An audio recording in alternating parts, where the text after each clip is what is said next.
যুবক যদি নিয়ত করেন প্রতি মাসে আমরা 20টা যুবক 200 টাকা করে দিয়ে আমরা মাসে মাসে উঠায়া এই বাড়ির পাশে বিধবা মহিলারে মাসে মাসে খরচ দিব, ছেলেটারে মাদ্রাসার বেতন দিব, ঈদের দিন আসলে মহিলার ঘরে খাবার দিব, বেতন দিব, মহিলার বাচ্চার স্কুলের খরচ দিব, কোরবানির সময় আসলে মহিলার ঘরে বাজার দিব, শীতের দিন আসলে মহিলাটারে কম্বল দিব।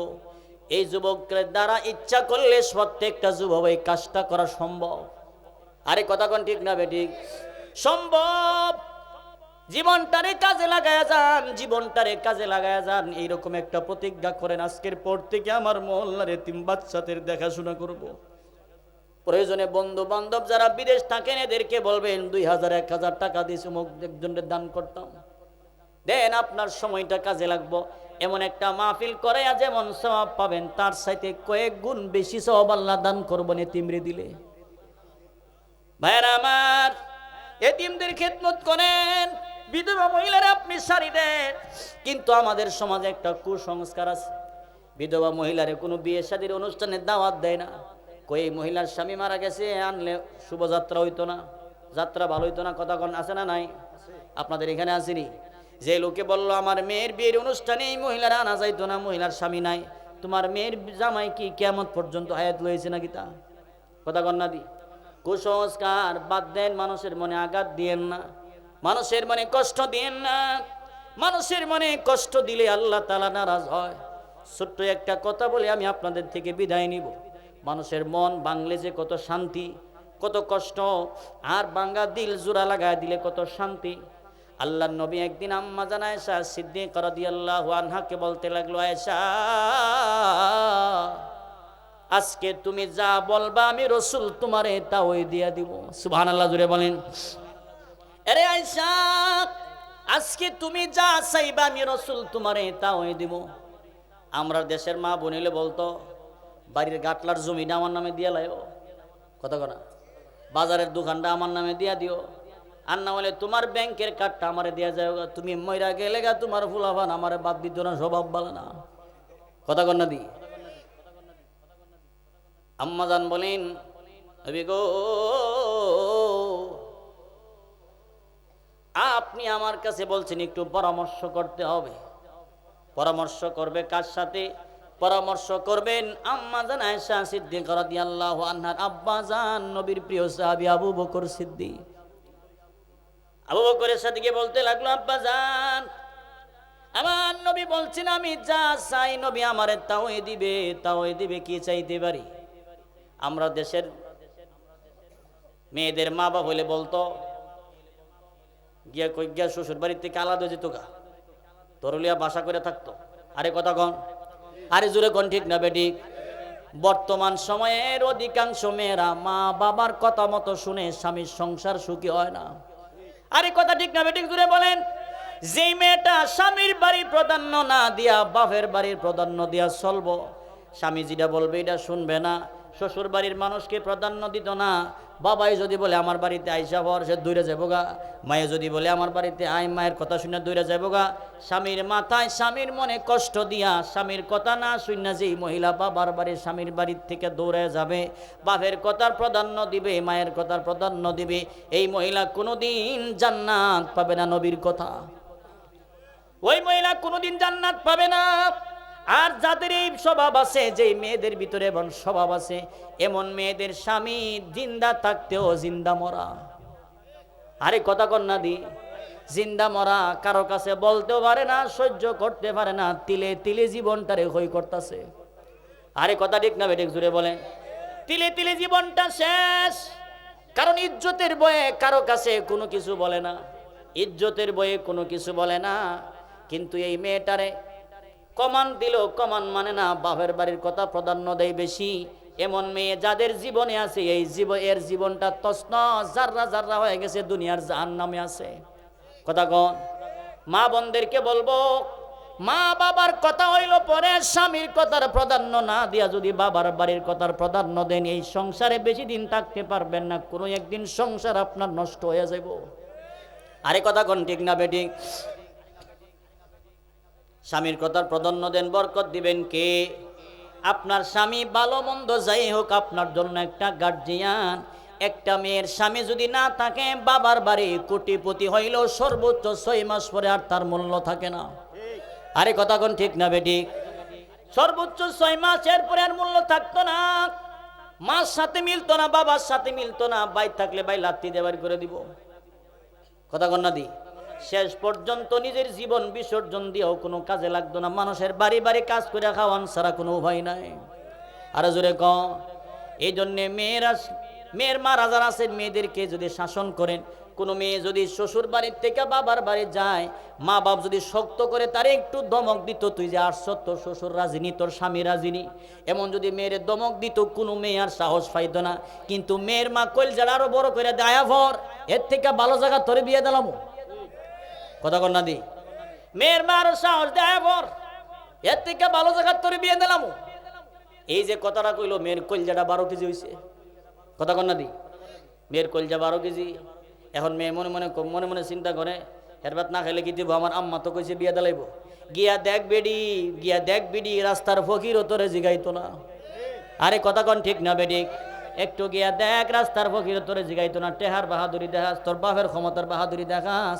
তোর মতো বেডিরে সর্বোচ্চ 6 মাস তোর মা বাপ ভালোবাসবো, আর না হলে যে কোনো একটা লেলা লুংরা দীক্ষা তোরে বিয়ে দিলাইব।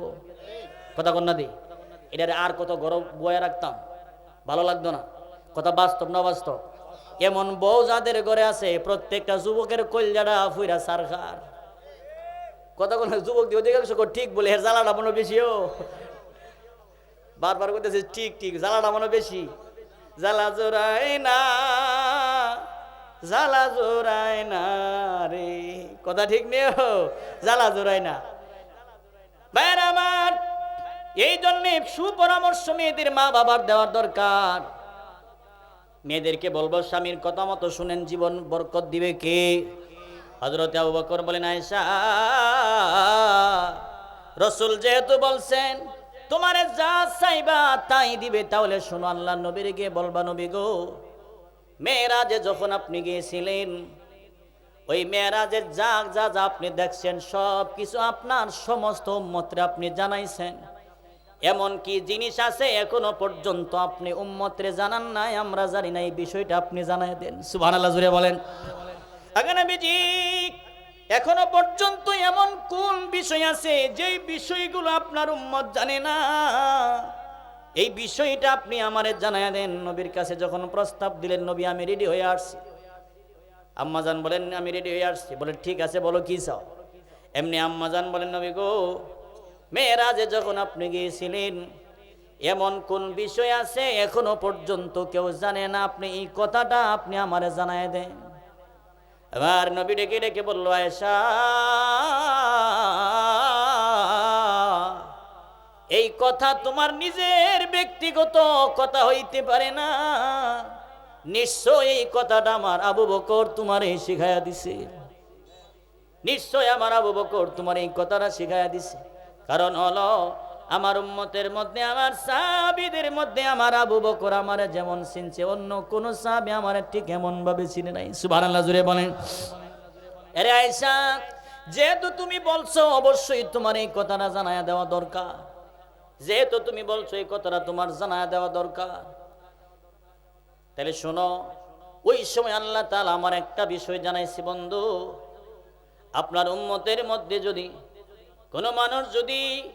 কোনো মানুষের ভাঙা দিল যদি কেউ জোড়া লাগায়া দেয়, কোনো মানুষের ভাঙা দিল যদি কোনো মানুষ জোড়া লাগায়া দেয়, ওই লোকটার জন্য রবের পক্ষ থেকে একটা জান্নাতের ওয়াদা।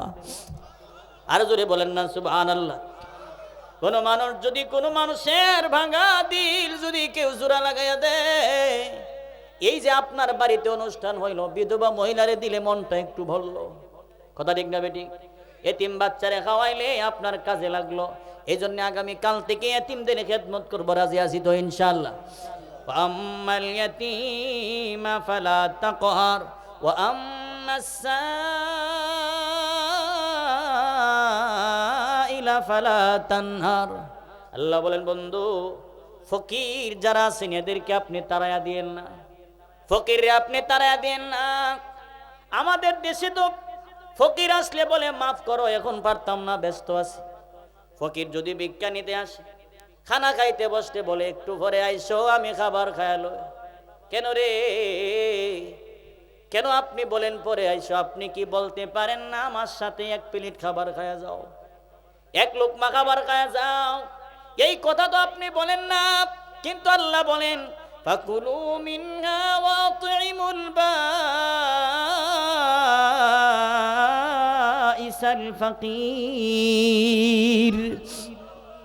আল্লাহ বলেন একা একা খায়ও না, একা একা খায়ও না, ফকির মিসকিন লয়া খাও, ফকির মিসকিন লয়া খাও। দোকান খুলছেন, ফকির আগে আপনার দরজার সামনে দাঁড়াইছে, মাল বিক্রি করার আগে আমরা বলি না এখনো যাত্রা করছি না, তোমার দেওয়া যাইত না।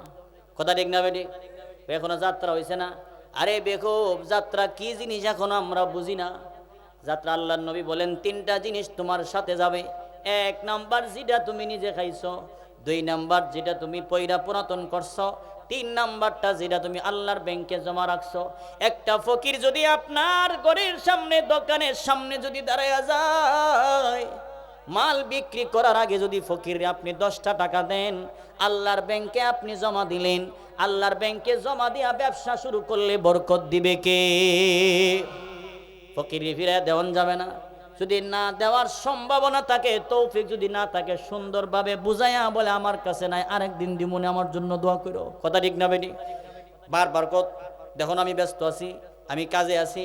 আরে বাপ রে বাপ, আপনার জানা নাই কোনো মানুষ এমনি এমনি কারো দরজায় গিয়া দাঁড়ায় না, এমনি এমনি কারো দরজায় কেউ দাঁড়ায় না। এই জন্য ফকির দমক দিবেন না। আল্লাহ তাআলা জানায় দিলেন ফকির দমক দেওয়া যাবে না। আম্মা বিনিআমাতি রাব্বিকা ফাহাদ্দিস। আল্লাহ বলেন বন্ধু, যা যা বললাম, যা যা দিলাম, সব কিছু এবার আপনি বলেন।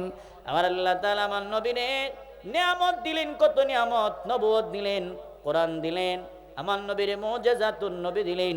সমস্ত নবী রাসূলদেরকে আল্লাহ যা দিলেন, আমার নবীর আল্লাহ তা একা সব দান করছেন। সুবহানাল্লাহ। এই হলো আমার আয়াতের সংক্ষিপ্ত তর্জমা। আমি তো ভালো বক্তাও না, বড় সড়ো বেড়াও না, মুফতি মুহাদ্দিসও না। আপনাদের সামনে যা পারছি ততটুকু টুটাপাটা কথা বলছি, সবগুলি ভুল ত্রুটি আল্লাহ পাক ক্ষমা করুন, বলেন আমিন। একখানা হাদিস আপনাদের সামনে বলছিলাম, হাদিসের কথাটা কি একটু শুনবেন? আরে 1 ঘন্টা বলতে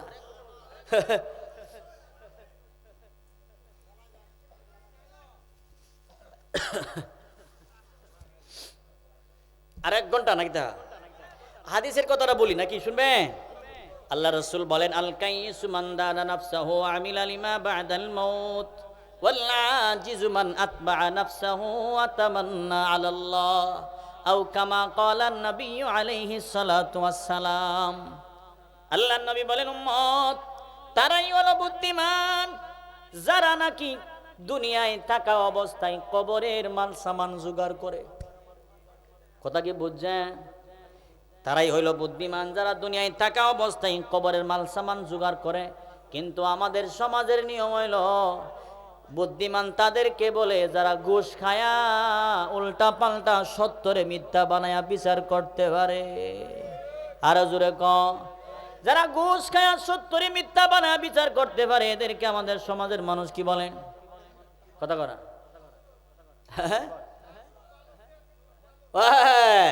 সর্দার খুব বালা বুদ্ধিমান, এই সর্দার বড় বুদ্ধিমান।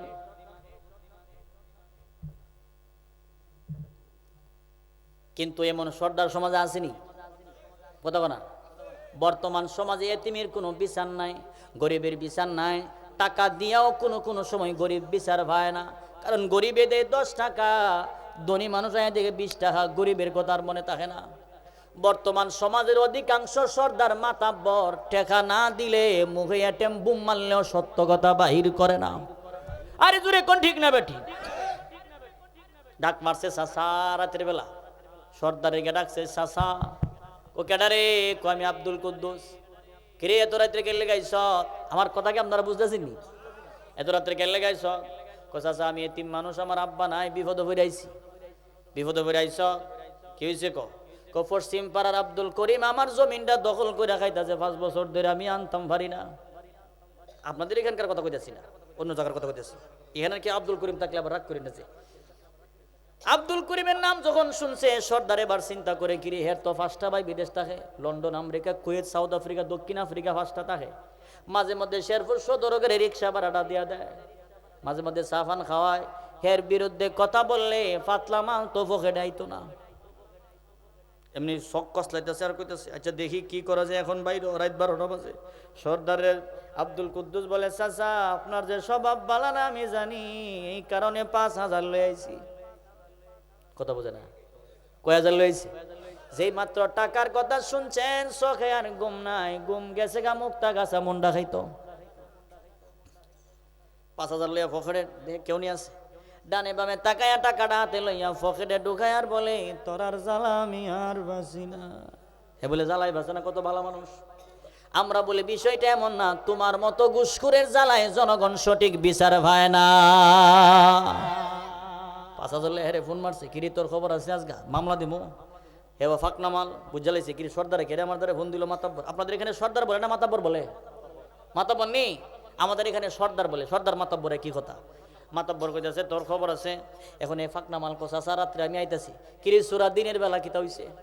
রাইতে গেছে গিয়া কষাসা টেনশন করেন না, এখানে দিলাম 12,000। কত? যেই মাত্র 12,000 লইছে। কষাসা টেনশন করেন না বাতিজা, টেনশন করিস না, দেখুন ব্যাপার হইলো দিয়া দেবনে ফিনিশিং দিয়া। আপনাদের এখানে দরবার বলে না মিটিং বলে? কথা কর, কোনো জিনিসের সমাধান করতে গেলে মিটিং বলে না দরবার বলে? আচ্ছা দলের মিটিং হয়েছে, মঙ্গলবারে মিটিং হইব। মঙ্গলবারে মিটিংয়ের সময় আব্দুল কুদ্দুসের ধারণা হইলো আমি টাকা দিছি, গরিব মানুষ, আমার জমিনও নিছে, রায় তো আমার পক্ষে দিব। কিন্তু মিটিংয়ে বৈশা দেখে আলামত বালানা, রায় তো আব্দুল করিমের পক্ষে দিয়া লাইতেছে। এখন আব্দুল কুদ্দুস মনে মনে ভাবছে চাচা তো সর্দার মানুষ, মনে হয় ভুল লাগেছে গা, কেমনে চাচারে বুঝাইতাম। 5টা আঙ্গুল উঠে একটা ডাক মারছে, চাচা মানে 5,000 যে দিছি। সর্দার কো কিরে এত আমার রেড সিগন্যাল মারতাছে, ব্যাপার কি? এরপরেও তো বেটা মানে না, কারণ 12,000 তেন্দা খাই লইছে। এখন এরপরেও যখন রায় দিকে দিয়া লাইতেছে, আব্দুল কুদ্দুস কো আমি যদি জনগণের সামনে বলি টাকা দিছি, আমার ডাবল জুরিমানা হইব, ভাও দইরা মাফ চাওয়া লাগবো। কারণ ঘুষ খাইলে অসুবিধা নাই, কইতে গেলে আপনারে বেয়াদব ডাকবো। কথা কন না দি। একবার একটা আমের বড়া খায়া ফালায় থয়ে গেছে। আমের বড়া কোন আপনারা? আমের বড়া খায়া ফালায় থয়ে গেছে গা। পিছন দিয়ে আর একটা আয়া লয়া সুইসা সুইসা খাইতাছে আর কইতাছে কেমন খাড়াসে খাইছে রে, একটু রসও রাখছে না। আগের বেড়া বুঝি খাড়াস আর তুমি বুঝি বালা। ঘুষ খাইলে অসুবিধা নাই, কইলে বুঝি বেয়াদব। কথাগণ সমাজে আছে না নাই? এবার আব্দুল কুদ্দুসকে আমি কেমনে বুঝাইতাম? এবার সিস্টেম করে একটা টেকনিক কাটায় বলতেছে, চাচা আপনার ফানজাতনের দোহাই দিলাম, ফানজাতন মানে 5 জন মানে 5,000-এর দোহাই দিলাম, আপনার ফানজাতনের দোহাই দিলাম, বিচারটা সঠিক কইরা করেন। এবার সর্দার ডাক মারছে, বাতিজা তোর ফানজাতনের কথা তো বলছি না, 12 আউলিয়ার ঠেলাও ফিরাইতাম পারছি না। এমন লোকদেরকে আমাদের সমাজের মানুষ বলে বুদ্ধিমান। এরা বুদ্ধিমান নয়, সমাজের চরম পর্যায়ের বাটপার, বেঈমান, মুনাফিক। এদের কারণে বিধবা মহিলা তার ভাতা পায় না, গরিব মানুষ তার ভাতা পায় না। সরকারে গরিব মানুষে ঘর দিছে, 5 বান টিন দিছে, রড দিছে, সিমেন্ট দিছে, হে খায়া লাইছে, খায়া খাইতে খাইতে ফের এত বড় করছে। আমরা লুঙ্গি ফিন্দি এই জায়গা, তার হে ফিন্দি এই জায়গা। কথা কন না দি। আমরা খাত যাই এই জায়গা, তারে খাত যাই এই জায়গা, খাইতে খাইতে পেট বড় করছ, কর আরো বড় কর, শীতে ফিরে থাক, সাফত কামড়ায় মজা ভাবন লাগবো। কথা কন না দি। এদেরকে বুদ্ধিমান বলে। আল্লাহর নবী বলেন তারা বুদ্ধিমান নয়, বুদ্ধিমান হইল তারা যারা দুনিয়ায় থাকা অবস্থায় কবরের মাল সামান জোগাড় করে। কবরের মাল সামান হইল মোবাইল আর পাওয়ার ব্যাংক আর ল্যাপ কম্বলটা। কথা কন না দি। মোবাইল, পাওয়ার ব্যাংক, ল্যাপ কম্বল, বাপরে বাপ, মোবাইল যে খাওয়া খাইছে দেশ। এ টিপতাছে কো মার মার কয়া মারতাছে মারতাছে, এর সাসায় জায়গা, এর বাপ জায়গা বলতে পারে না। কথা কন না দি। এই যে টিফা টিফি করতেছে, এর মায় জায়গা, এর বাবাই জায়গা, এর উস্তাদ জায়গা, সালাম কালাম নাই, খালি কো মার মার। এলাকাতে একদিন গেছি, রাত বাজে প্রায় 2টা, দেখি একটা এই জায়গা আর একটা এই জায়গা বই করতেছে, আচ্ছা নে ধর মার মার। আমি কত রাইতে সুরে নেমে আমার ধরে লাইছে, আমি কেমনি কই সুরের কথা, এর খবর হয় না, আমি দেন যাইতেছি, এর কোনো খবরই নাই। মনে মনে কে কে খাওয়া খাইছে রে মোবাইল, কোন দিন জানি তুই নিজে মরে যাস গা। কথা ঠিক না বেটি? কবরের মাল সামান ওরা 4 বন্ধু। শেষ কথা, কয় বন্ধু? আরে জোরে বলেন, কয় বন্ধু? এক নাম্বার বন্ধুর নাম হইল নামাজ, 2 নাম্বার বন্ধুর নাম হইল কোরআন তিলাওয়াত, 3 নাম্বার বন্ধুর নাম হইল রোজা, 4 নাম্বার বন্ধুর নাম হইল যাকাত। এই 4 বন্ধুর 4টা ফায়দা। 1 নাম্বার বন্ধু কোরআন, 3 নামাজ, নামাজি বন্ধু 5টা পুরস্কার দিবেন আল্লাহ তাআলা। 1 নম্বরে রিজিকের অভাব দুনিয়ার জমিন আল্লাহ দূর করে দিবেন, 2 নম্বরে কবরের আযাব থেকে মুক্তি দিবেন, 3 নম্বরে হাসরের ময়দানে ডান হাতে আমলনামা দিবেন, 4 নম্বরে সিরাতের ফুল বিদ্যুতের গতিতে আল্লাহ পার করাবেন, 5 নম্বরে বিনা হিসাবে আল্লাহ জান্নাত দিবেন। সুবহানাল্লাহ। এর যুবক ভাই আজকের পর থেকে ওয়াদা করেন, হুজুর আর কোনোদিন আজকের পর থেকে ইচ্ছা করে আর নামাজ ছাড়বো না। এই 4টা বন্ধু লয়া মরণ পর্যন্ত ধরে রেখে কবরে যাওয়ার চেষ্টা করবো ইনশাআল্লাহ। দুহাত তুলে নিয়ত করি ইনশাআল্লাহ, দুহাত তুলে নিয়ত করি আল্লাহ আমাদের সবাইকে কবুল আর মঞ্জুর করুন, আমিন। ওয়া আখির দাওয়ানা আনিল হামদুলিল্লাহি রাব্বিল আলামিন। সম্মানিত সুধী, হয়তোবা আমার কথায় আপনারা অনেকে কষ্ট পেয়েছেন।